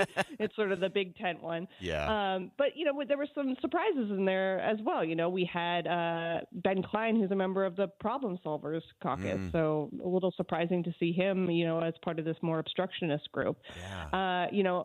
On the left side, we had three groups of Democrats. And again, some of it is sort of what you would expect. The more progressive group that tends to vote on more progressive issues together. A lot of them were from the Progressive Caucus. But it was interesting even looking at that, seeing where it was that they broke with the rest of their party. So with sort of the core Democrats, it's sort of like the in-between centrist sort of part of the Democratic wing of the party. The progressives were breaking with them on things like foreign policy, the Middle East, about funds for moving the U.S. embassy out of Jerusalem, for example. And then when you compare them to the more moderate Democrats, who are slightly closer to the center, they broke more on issues relating to like crime and policing. There was a vote on a police bill of rights that the progressives were against, whereas the moderates were for. So even when they do vote in the way you expect, it was interesting to dig in a little bit and see what makes them distinct from the other groups within their own party. Yeah, that's such fascinating stuff because it's and that's where I think we actually have to get in these conversations is beyond the headline and the obvious stuff. It's like, well, they all voted this way or they all voted that way. A lot of times there are very interesting subtleties that I actually think lead us to better conversations about the policy.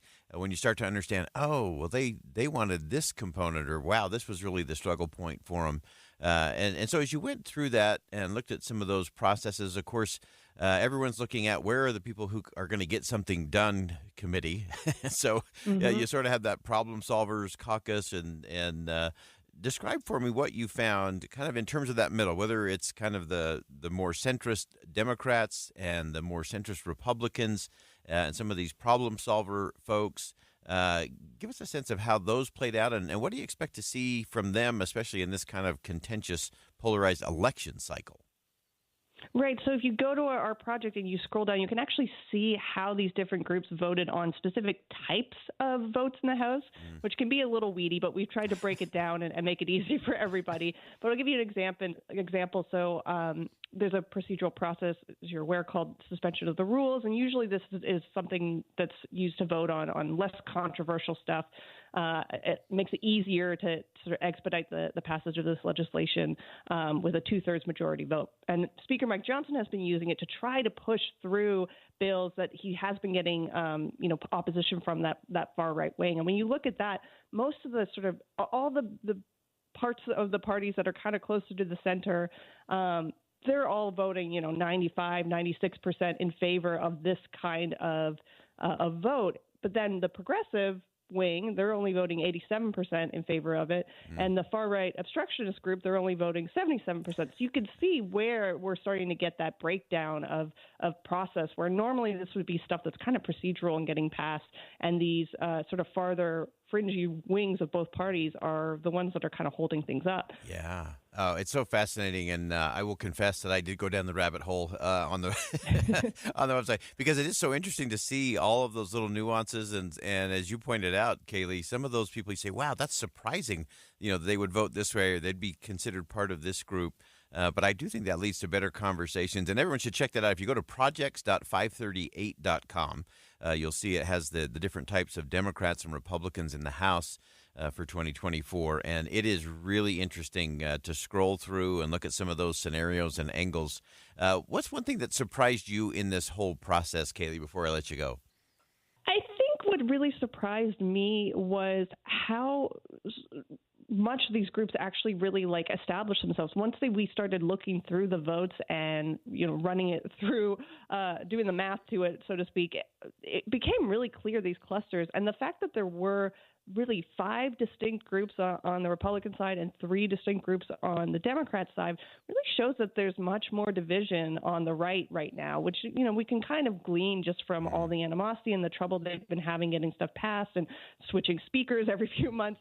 You can see why it's so fractured right now, because there are these distinct different clusters, and they're not always in agreement on what needs to be done and how to do it. Yeah, it makes me wonder if we'll ever get to kind of that coalition governing kind of thing. We're sort of seeing that in an interesting way right now, but this is an incredible deep dive, as always, from 538. Great numbers, great research, great reporting. Kaylee Rogers, thanks so much for joining us today. Thanks. I appreciate it. All right. Again, that's Kaylee Rogers from 538. And you should go check that out today. Again, you can just go to projects.538.com and you'll see all the different little clusters of groups. And it will surprise you. You'll see some people say, oh, wow, I would have suspected that this congresswoman would have voted this way, or that she would have been part of this group or that group. It's really an eye-opener to see how they actually vote versus just the rhetoric versus what you just assume because of the headline, because they have a D or an R by their name. And that's why, as always, we have to think again about what we think we know. We'll be right back.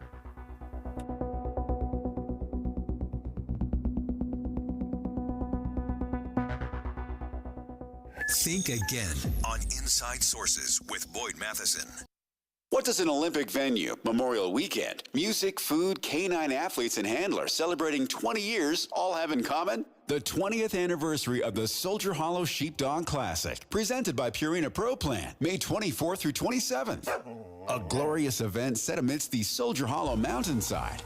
Cheer on top dog athletes and talented handlers, dueling rugged mountainous terrain against the clock with agility and skill to corral the most insolent sheep in the world. 4 days, high-value competition, demos, music, along with delicious local eateries and vendors bordered in beautiful Midway, Utah. Soldier Hollow Sheepdog Classic, presented by Purina Pro Plan, performance nutrition that fuels sporting dog champions. Powder River, the authority in livestock handling equipment, and IFA Country Stores, for over 100 years helping farmers and ranchers grow the things they love. May 24th through 27th. Visit SoldierHollowClassic.com. SoldierHollowClassic.com.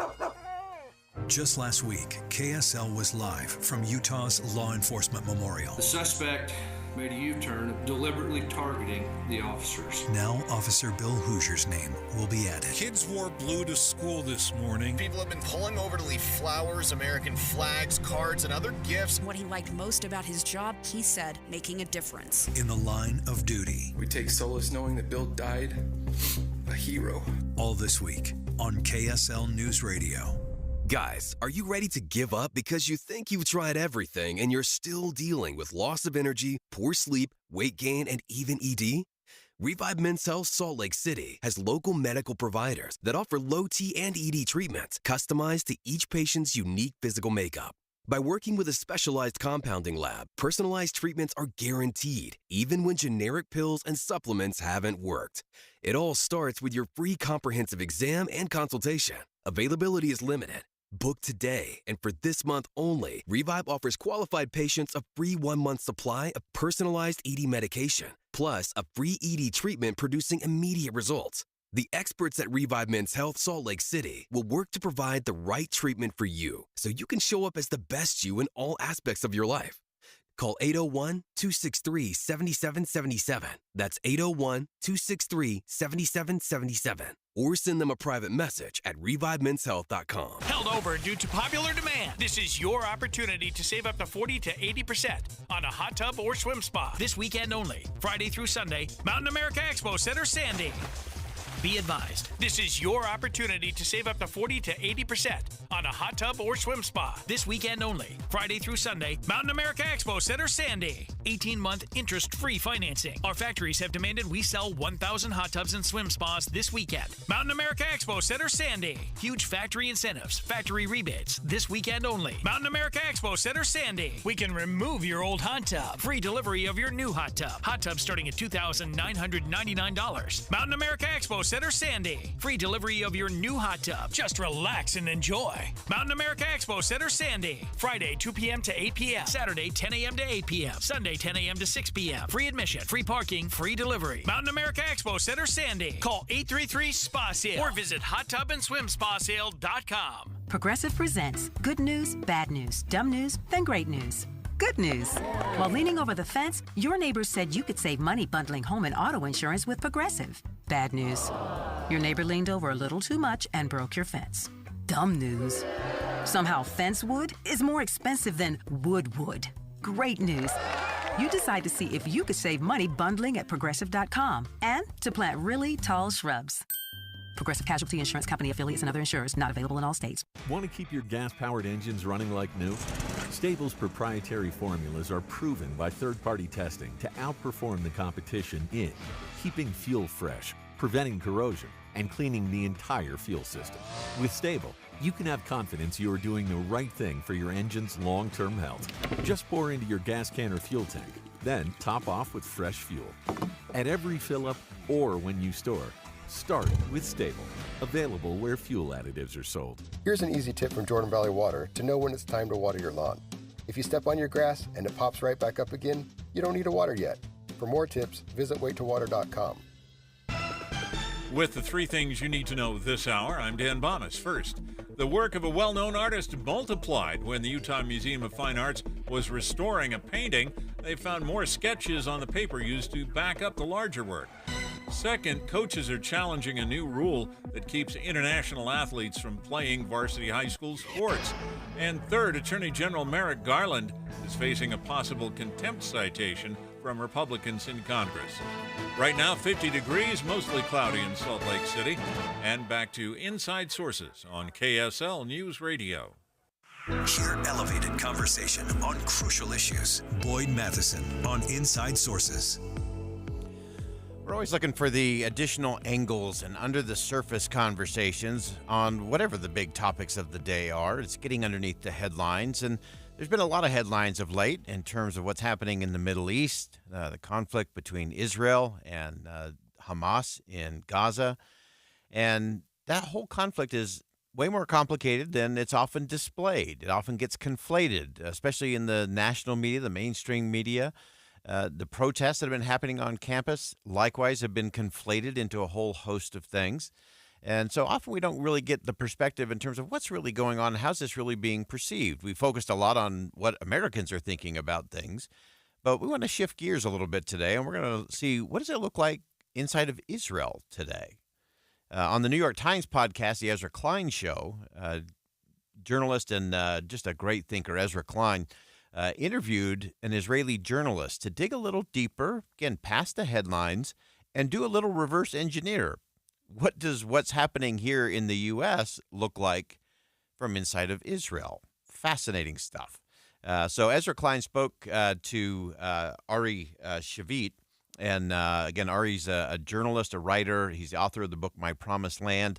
And Ezra Klein asked Ari specifically about the different views of the war between Israel and what it looks like for the rest of the world. Here's what Mr. Shavit had to say. Israelis are seeing a different war than the one that Americans see. You see one war film, horror film, and we see at home another war film, horror film. Israelis are stuck on October 7th, while the world has forgot October 7th, nearly forgot October 7th. So interesting that those inside are still in October 7th. That's an interesting perspective, and one we often don't think about. You think about the kind of destruction, the lives that were lost, the brutality of it all. In fact, we're going to go back to a conversation I had with Rabbi Brad Hirschfield in the next segment because he was down there near the border with Gaza, looking at some of those places that were burned out, some of those places where just savage things happened. And so for much of Israel, they're still there. They're still on October 7th. Ari Shavit also shared what he sees in terms of the perception from inside of Israel as far as what's happening on American college campuses. I'm deeply saddened. I'll tell you what I don't see. I don't see Gandhi-like marches. I don't see Martin Luther King kind of demonstrations. I don't see an understanding of the profound tragedy that we are trapped. And when you see that it goes from legitimate criticism of Israel to a kind of obsession with hating it, then I wonder, it makes me, beyond the sadness, it scares me. Not seeing any Gandhis or Martin Luther King Jr.'s leading any of those protests. When the obsession becomes what you're against or what you hate, criticism is one thing. And yes, we've got to have that space for sure. But when that becomes the obsession, you never get to that Martin Luther King Jr. or Gandhi moment. I think that's a really important point that Ari Shavit brought up again on this New York Times podcast. Also talked about the difference between criticizing Israel, the government, and what's happening there versus the poisonous path that leads ultimately to the other big problem, which is anti-Semitism. You have justified criticism of Israel because there is wrongdoing. You have understandable criticism of Israel because some things that are actually justified, but it's difficult to understand when you don't get the complexity. There is the vicious criticism of Israel, and there's anti-Semitism. I say, when you come to judge Israel, you should criticize many things, but take a universal standard. You want to criticize the way we wage war, compare it to the way America waged war in Iraq and Afghanistan and in other places. So you got to get to the complexities, you got to get to the nuances if you're going to really get into the criticism space. Again, deconstruction is not demanding. Opposition requires no real effort. It's easy. It's oftentimes a little bit lazy. And so you have to be willing to wade into the deeper conversations if you're going to get to the truth, which is what we should all be focused on. Now, Mr. Shavit also talked about the Israeli goals of the war in fighting the Hamas terrorist organization as the focus, not the Palestinian people.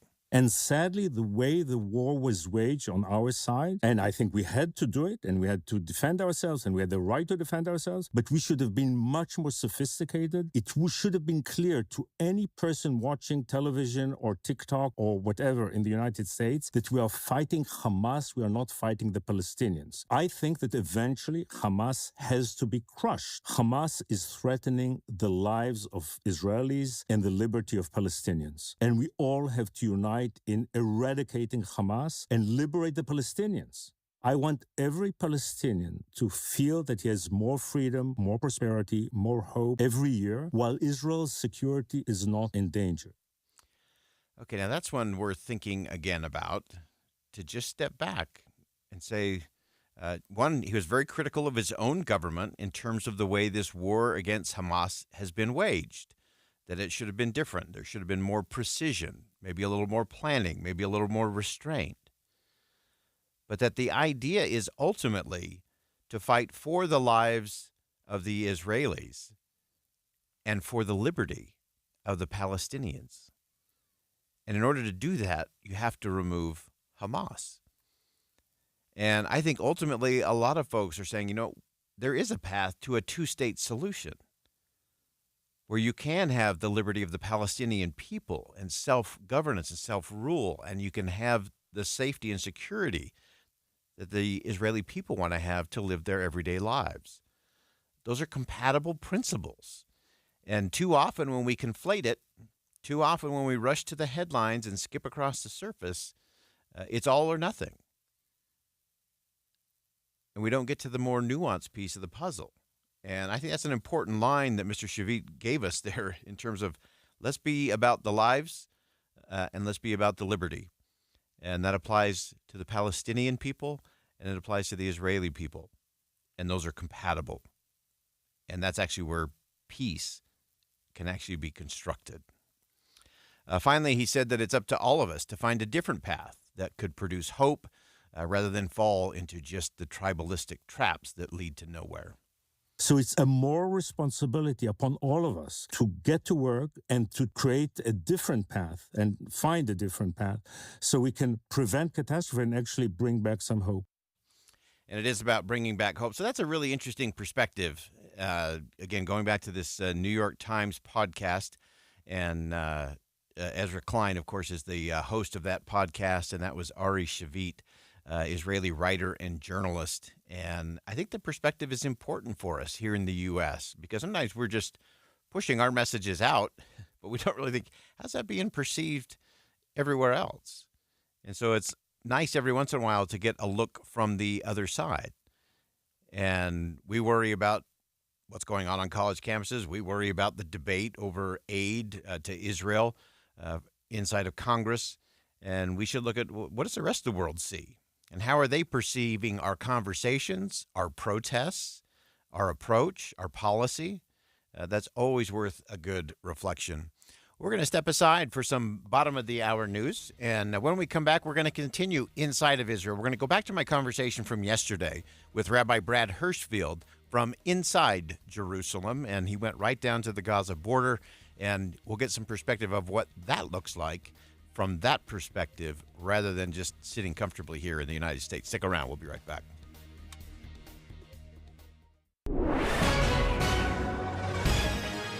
It's 2:30 at KSL News Radio. I'm Dan Bonas. KSL's top story this hour, Utah High School Activities Association finalizing new restrictions on international students with F1 visas, which keep these students from playing varsity sports. For the first time, school administrators are speaking out against the proposal.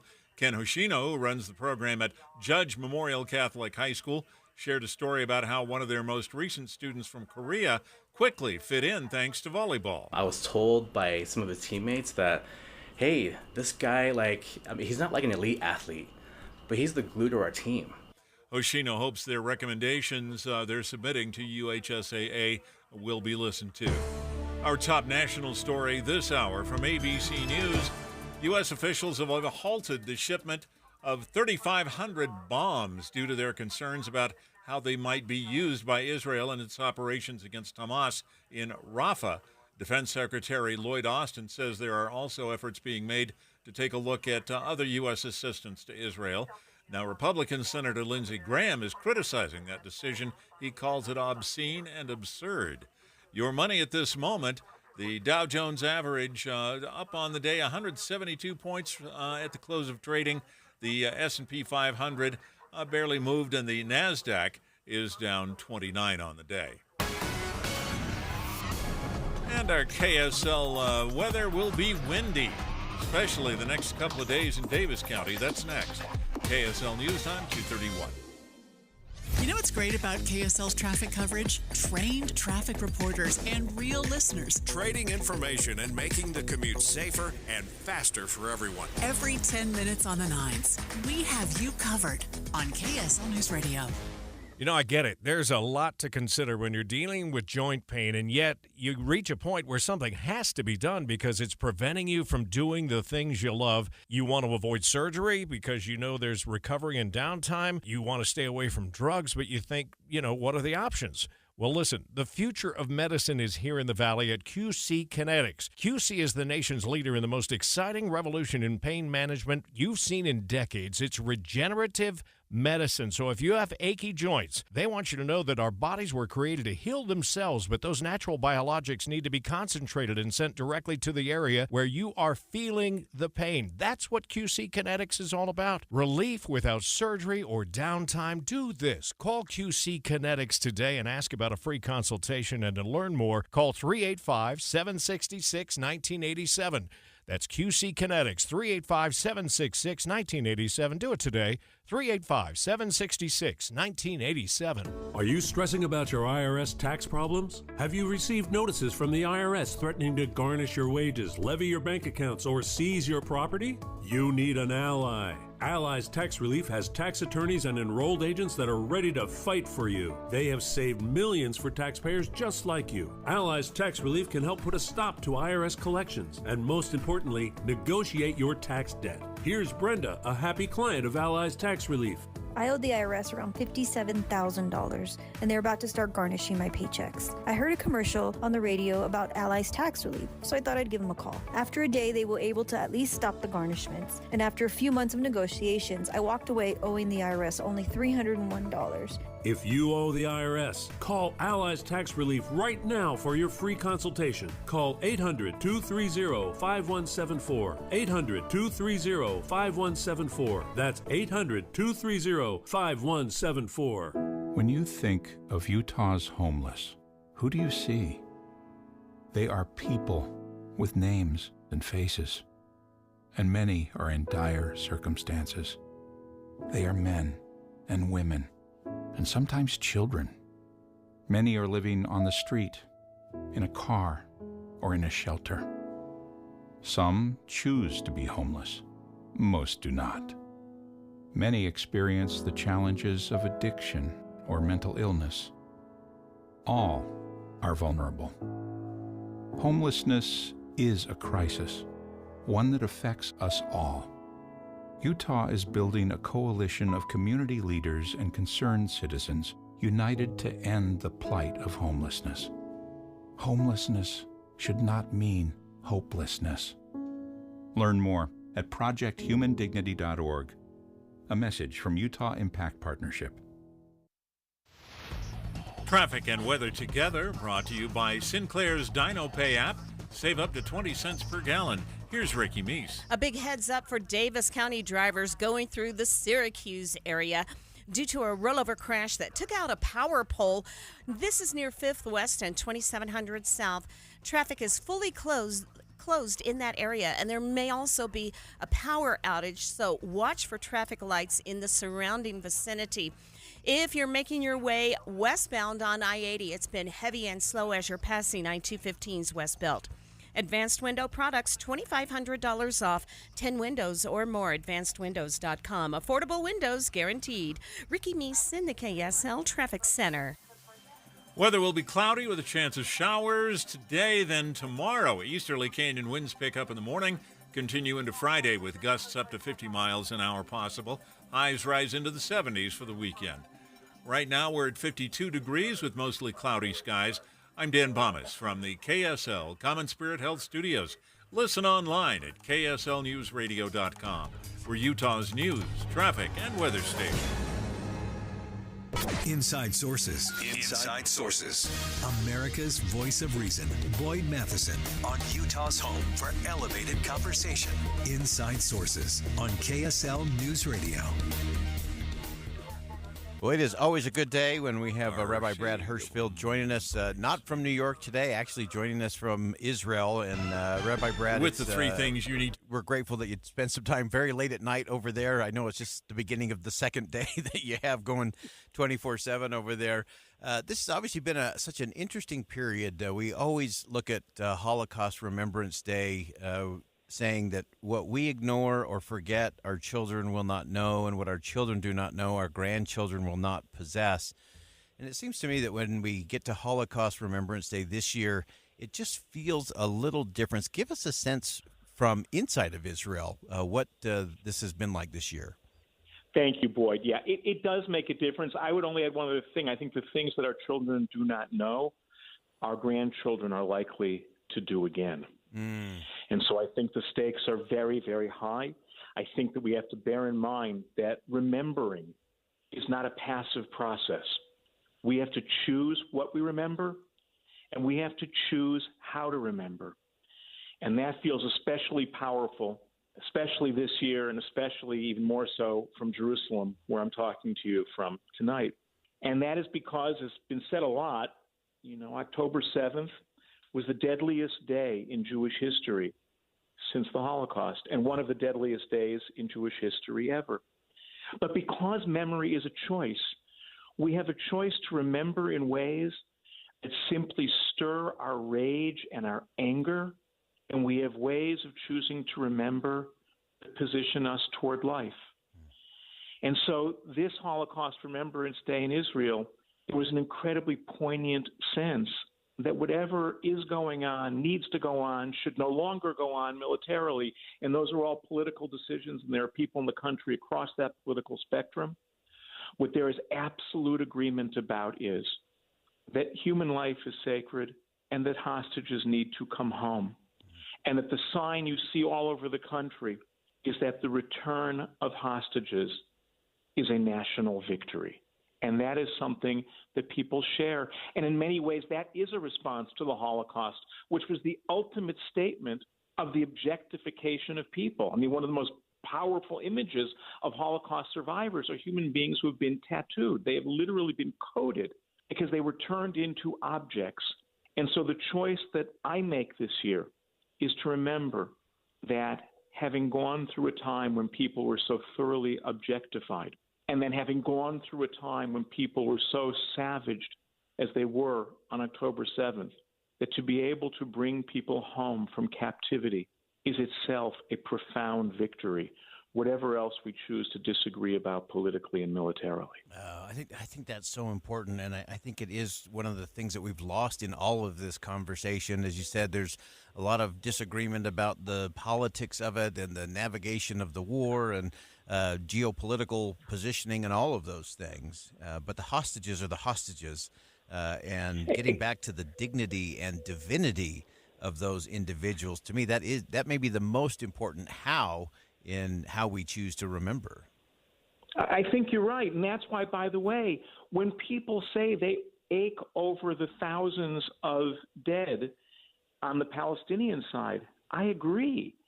Anyone whose sense of the tragedy of the hostages can't be held alongside the tragedy of the loss of civilian life in Gaza is missing the real meaning here.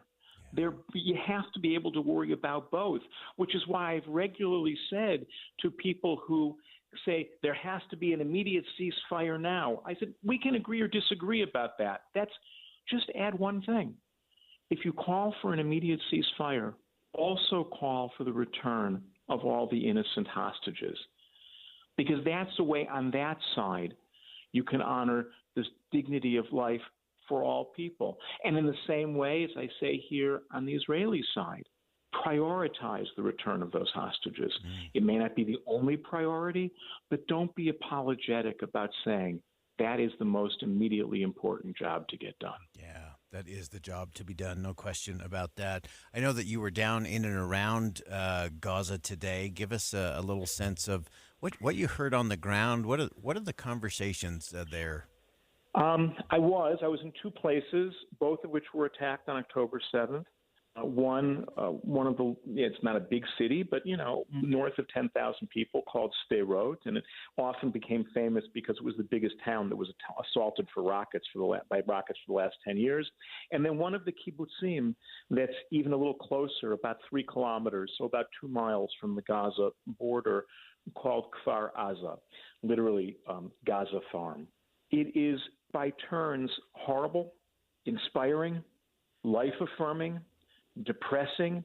It's everything you can imagine as you go from one burnt-out house to another, and then come to 3 that haven't been touched at all. And so the whole thing feels incredibly precarious, and that's also terribly unnerving. Why this house and not that house? And the only takeaway is that it was such an outpouring of indiscriminate rage that there was no military rhyme or reason to the attack. And that is what it means to confront an enemy that is driven even more by its own political goals, by a hatred of the other. And I don't care what side you're on. In hatred of your enemy, when what you're fighting against outpaces what you're fighting for, however good you think your cause is, you're already in trouble. Yeah, I think that's so profound, and it's one that we often have to go back to, that it is not that anger and hatred for what is in front of you, but the love for what you have, for what's behind you, that causes someone to stand in those difficult spaces. As you reflect on the next piece of this journey, and I think it's a journey, all of the things you described in terms of life-affirming and inspiring, and then so precarious, the randomness of so many of those horrific acts.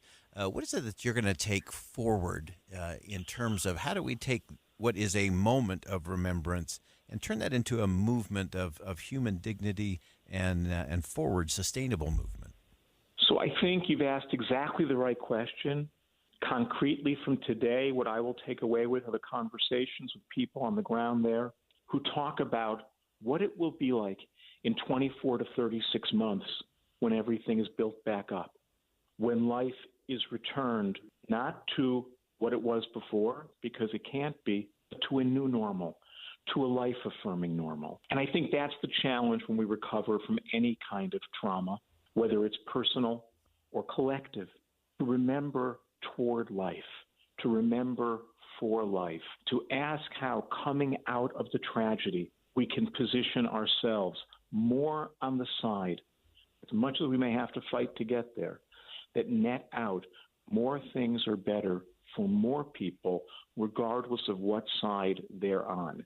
If that's how we can remember and metabolize our traumas, I'm the last person to say they're worth it.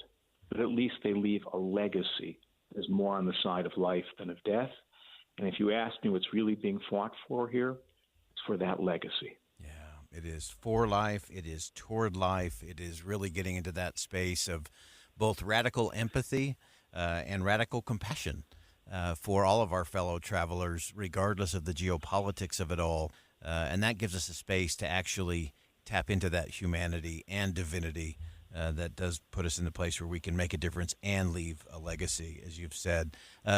Rabbi Brad, before I let you go, and again, I know it's late there in Israel tonight, just give us one last thing to ponder on, to reflect on, as we all try to move forward and And I don't know that we can ever make sense of all the complexities of all of this, but give us something in simplicity that we can take along with us for the journey.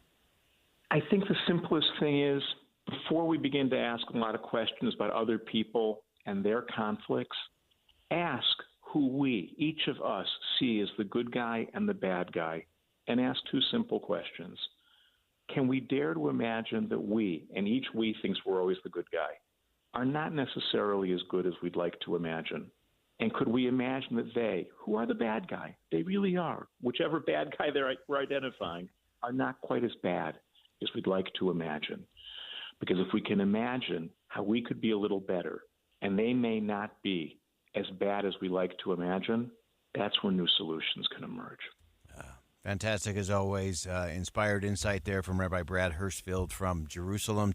Rabbi Brad, as always, thanks for helping us get perspective to navigate the complexities and move towards the better, the higher ground.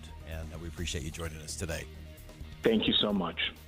So much to think about. You're going to want to go back and re-listen to that on the podcast. Lots to think about, lots to take action on, for all of us to do. We'll be right back. It's springtime in the Rockies, and it's time to apply Revive Organic Soil Treatment. A Revive treatment with fertilization, aeration, and good watering is the key to building stronger roots for a healthy, lush green lawn. Revive fertilizes and moves water and nutrients deeper into the soil. Take advantage of spring storms with an application of Revive now. Protect yourself from drought later this summer and skyrocketing water costs. With Revive, if you water 2 times a week, it's like watering 4. Apply Revive Organic Soil Treatment today. It works. This week's movie show brought to you by My Hearing Center. Schedule a hearing evaluation and be entered to win a set of premium hearing aids by tuning in Friday from 10 to 1. Advertising used to be simple. Your options were radio, TV, newspaper, and let's not forget the yellow pages. Now it seems like a tidal wave of options. Podcast, cable TV, streaming, OTT, CTV, audio networks, smart speakers. On top of that, you need digital marketing for your website along with SEM, SEO, display, video, YouTube, email, and all the social media platforms. Look, you're the expert in your business. Wouldn't it be nice to have an expert to market you? We are Bonneville Salt Lake, the local marketing and media company you know and trust. We reach customers across all digital and social platforms and have the reach of traditional advertising available as well. We find your customer anytime, any place, anywhere on any device here in Utah or anywhere in the world. We work to optimize your results with our in-house local team of experts, providing you with qualified leads, not just impressions. Contact Stephanie Palmer at KSL for a free consultation, including a complete digital audit with no obligation or cost to you. Email spalmer@ksl.com. That's spalmer@ksl.com. When you crash your car, you get it fixed. When your computer crashes, you get a new one. But what will you do if you've been saving in a 401k or an IRA and the market crashes? If you're in your 30s or 40s, you'll be just fine. But if you're in or near retirement, you could be in trouble. Mike Stevens and his team at Capital Wealth Advisors are here to help. They can run a risk analysis to see if you're too heavily invested in the market. Don't let the ups and downs of Wall Street control you or your retirement dreams. Call 801-210-5500 today to schedule your risk analysis with Mike Stevens and the team at Capital Wealth Advisors. That's 801-210-5500. Crashes happen. Question is, are you ready? Capital Wealth Advisors, 801-210-5500. Investing involves risk, including the potential loss of principal. Advisory services offered through Capital Wealth Advisors, LLC, a state of Utah registered investment advisor. Spring is a great time to elevate the look of your home and landscape by adding beautiful flowers to the yard and patio. And pros and hobbyists alike know that the best flowers are grown by Olson's Greenhouse, right here in the mountain valleys of Utah. This is Brian with Olson's Greenhouse, and my family has been growing flowers with love and care for over 80 years. That's 4 generations of a local, family-run Utah business. So whether you're looking to add a pop of color to the back patio or a beautiful flower bed to the front landscape, flowers from Olson's Greenhouse are the perfect finishing touch to make your yard a joy to relax in. Stop by OGG.com or find us on Instagram at Olson's Greenhouse Gardens, where you'll find inspiring photos to get you going on your flower gardening journey. You can also find a local retailer carrying plants from Olson's Greenhouse. That's OGG.com for Olson's Greenhouse Gardens, where you can dream big, dream bold, and dream in color with beautiful plants and flowers from Olson's Greenhouse. Getting help with plumbing repairs is easier than you think. All you have to do is call Any Hour Services or schedule an appointment at anyhourservices.com. No one helps more homeowners than Any Hour Services. It's been a rough winter for sure, but visitors are flocking to Box Elder County. Our feathered visitors, that is. Bear River Migratory Bird Refuge is busy hosting swans to swallows, geese to grebes. The spring migration is in full swing, and all that's missing is you. Box Elder County really is for the birds. Just a short 60 minutes north of Salt Lake, Box Elder County is the perfect place to make memories and celebrate spring, along with spending time with our feathered friends. You'll experience amazing restaurants and unique shopping. Come take a soak at Crystal Hot Springs, home to the highest mineral content of any natural hot springs in the world. Let the winter melt away as you relax and rejuvenate. Take in a theater performance at one of the live theaters or visit one of the fine museums. Visitors really are chirping all about Box Elder County. Check out visitboxeldercounty.com and see why Box Elder County is for the birds. That's boxeldercounty.com. With the 3 things you need to know this hour, I'm Dan Bomas. First, international athletes facing new restrictions on playing varsity high school sports in Utah. Some of their coaches are fighting mad. Second, UDOT plans to repair dozens of bridges in Salt Lake County this summer. Third, a shipment of bombs headed to Israel has been held up by the United States. The Biden administration doesn't want to see a full-scale attack on Rafah, where 1 million Palestinian civilians have fled. 52 degrees, mostly cloudy in Salt Lake City. Back to Inside Sources on KSL News Radio. Get deeper insights on the news from Inside Sources. Welcome back to Inside Sources here on KSL News Radio. It is great to be with you today, as it always is. I am Boyd Matheson. As we round out the program today, I have a good news, bad news scenario for you. The bad news is we still have 6 more months until the 2024 election cycle is completed. The good news is today is exactly 6 months, not to the first Tuesday of November, but to the first Wednesday of November, which I think is the most important day in an election year. Yes, the first Tuesday of November is important.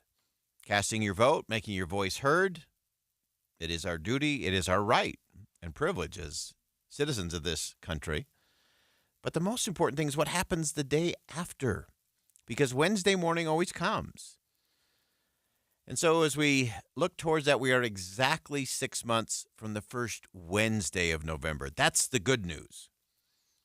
Because while it will provide us that exhale after what I'm sure is going to be a little exhausting, maybe even a bit exasperating as we work our way through, the good news is the first Wednesday of November always comes. And as critical as the first Tuesday of November is, our country, this is what you need to remember today, our country is always driven forward by first Wednesdays. So the drive to the first Tuesday, yes, it'll be focused on power and control and winners and losers, but it often distracts us from what I think are the more important conversations and the real pressing problems we need to deal with in this country. Sadly, both sides of the political aisle have breathlessly declared, and they will do it over and over and over the next 6 months, that if their opponents or enemies, those evil, awful horribles of the other party, win, and they assume control, that Armageddon's going to ensue, grandma's going to get pushed off the cliff, our children are going to be doomed to destruction. Well, here's the deal. It's never happened. It's never been proven to be the case in America because of Wednesday. The first Wednesday of November really matters. For the past several election cycles, I have attempted to draw attention to the first Wednesday of November. And since we're exactly 6 months out from that, I think it's important for us to remember that the answers to what ails the nation are not going to be found in the marbled halls of Washington, D.C. They're going to be found in your home and my home, your neighborhood, my neighborhood. And that Wednesday morning is where citizens in towns and cities across the country will get up. First Wednesday of November, you're going to get up, you're going to go to work, you're going to provide for your loved ones, you're going to start a business, you're going to get kids to school, you're going to help a neighbor in need, you're going to volunteer in the community, you're going to reach out to a friend that's struggling, you're going to engage in the free market economy and institutions of civil society, all of those things that have driven the United States of America from the very beginning. Over 2 centuries. We got a pretty good track record, folks. And it is as though the politically obsessed have lost their knowledge and perspective of history. The country has survived fierce division, hotly contested elections in the past. And despite the noisy and all the negative chatter and clamor of flailing political consultants and media experts, Wednesday morning always comes, and the country moves on. In fact, I'm convinced more than ever that American history is filled with Wednesday mornings. Following great wars, big-time social strife, scandals at the highest levels of government, 9/11, riots, mass shootings, contested elections, Wednesday morning always comes in this country. And it comes, and it will come exactly 6 months from today. It'll come because the American people will make it come. That's what we do here. And so, despite the constant drumbeat, the bemoaning of a deeply divided and angry America, I'm convinced that the American people are starving for something different. And we'll find that way. Because I don't believe we're that divided. I do believe we are separated. But most of that is self-separation and self-isolation. And so we can look back to just prove it out. Thomas Jefferson was a compelling and complex, inspired and flawed human being. All of us are, of course. He was a slave owner, and he also provided words and leadership that compelled Americans toward building bridges of unity, harmony, opportunity. I have always found that Jefferson's first inaugural address was quite instructive in the division, the turmoil that we're hearing about, that has everybody wringing their hands about what will happen on the first Tuesday of November. So Jefferson won an election that was so nasty and so contentious that many people feel that the election was going to lead to, this is from the news, riots, rebellion, and even a new revolution. Sound familiar? Well, that was Thomas Jefferson's victory and his election to be president of the United States. But ever instructive, and I think in an act of humility, a signal to the nation, Jefferson entered the Senate chamber of the Capitol dressed as an ordinary citizen. Both Washington and Adams, of course, had worn their ceremonial swords when they took the oath of office. Jefferson left the sword at home. And here's what Jefferson said. He said, "All too will bear in mind this sacred principle, that though the will of the majority is in all cases to prevail, that will to be rightful must be reasonable, that the minority possesses their equal rights, which equal law must protect. Let us then, fellow citizens, unite with one heart and one mind." Now, unity is not conformity. You hear me say it often. Oneness is not sameness in this country. And Jefferson recognized that America has a different way of doing this. He knew that oneness was found in a Wednesday morning approach to all the things that unite the nation. And Jefferson eloquently declared in that first inaugural that every difference of opinion is not a difference of principle. Every difference of opinion is not a difference of principle. And so I think as we look 6 months out, yes, the first Tuesday of November will come. Votes will be cast. Winners and losers will be declared. Many will say it's the beginning of the end. And we all should follow Jefferson's model and just leave our virtual swords at home. We can lay down our social media rants, our verbal assaults. We can stop demonizing those that we disagree with, or question the patriotism of those who have an approach to policy or progress that's different, even contrary to our own. And so we can do this, folks. We'll get to the first Tuesday of November. And then I promise you, I guarantee you, Wednesday morning will come. The first Wednesday will come in this country, and we'll all get up, we'll go to work, we'll help each other, and we will be the ones that promote and create a more perfect union.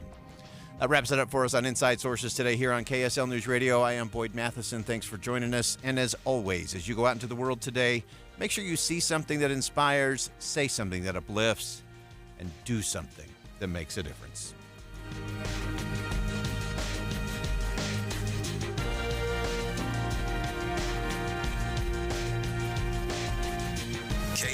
FM Midvale. KSL Salt Lake City. From the KSL Common Spirit Health Studios, this is KSL News Radio. Utah's news, traffic, and weather station. Good afternoon, 3 o'clock at KSL News Radio. I'm Jeff Kaplan. 52 degrees, KSL's top story. For 4 days after the death of Sergeant Bill Hoosier, no charges have been filed against the suspect. He is still in the hospital. We get the latest now. KSL News Radio's Amy Kobabe joins us live about the investigation. Amy?